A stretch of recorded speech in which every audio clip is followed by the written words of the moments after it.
Не знаю, как насчет книги, но в концертах Сергею Шнурову нет равных, по крайней мере в России. В своем родном городе Санкт-Петербурге фронтмен Ленинграда установил рекорд. На его выступление пришло свыше 65 тысяч человек. А какие цифры показывают наши артисты?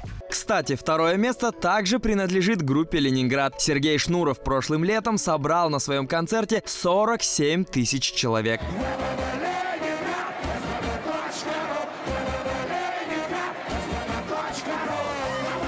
Чуть меньше зрителей пришло на выступление Басты в его родном городе Ростове. Для меня это особенный концерт, потому что он стал первым моим большим концертом в родном городе. На стадионе Ростов-Арена 35 тысяч человек. Этот концерт – мечта маленького мальчика. Спасибо вам всем, что вы ее исполнили.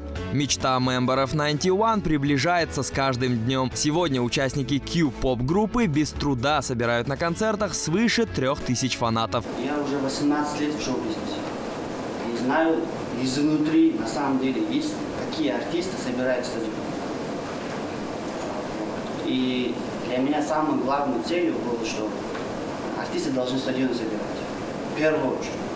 Это уже называется настоящий шоу-бизнес. Я лично сам считаю, что 100% такими артистами является мотив.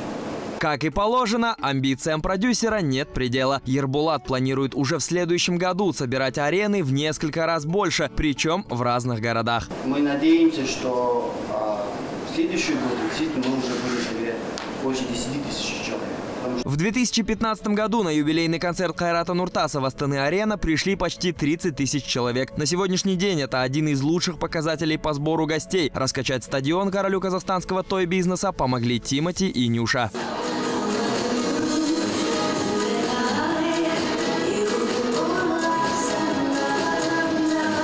Почти половина сольных концертов в Казахстане проводится во Дворце Республики. Его вместимость чуть больше 2500 посадочных мест. Значительно опережают ледовые арены. Там собрать солд-аут удается, увы, не каждому казахстанскому артисту.